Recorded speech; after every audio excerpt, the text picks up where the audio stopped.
இன்னும் 3 போட்டுக்க. பொறுமையா போ. பொறுமையாக போக சொல்லல. ஒன்றைக்கு எல்லா மெடிக்கிட்டு செலவு பண்ணு பார்த்துக்கலாம். பேசி ஆனால் ரிவே பண்ணானா ஓபி என்ன இந்த இடம் வார லெவலு. கிரேசி ரிவே பண்ணானா ஓபி கிரேசின்னு தெருக்கி விடுங்க மக்களே. ஒரே ஓட்டத்தில் பண்ணாலும் பண்ணிக்கலாம். இனிமே ரிஸ்க் எடுக்காத, ஒரே ஓட்டத்தில் ட்ரை பண்ண பாரு.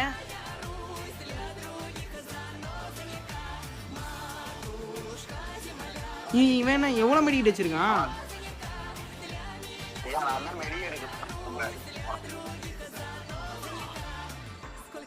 வாரா மாதிரி கிரேசி ஓபி கிரேசி வாரா லெவலு வார லெவலு கிரேசினாலதான் இந்த மேட்ச் நாங்க புயவே அடிச்சோம். பங்கமான சோன் தெருவு நினைச்சு கூட பார்க்கல. கமெண்ட்லாம் பாருங்க, ஓபி ஓபின்னு தெரிக்க விட்டாங்க.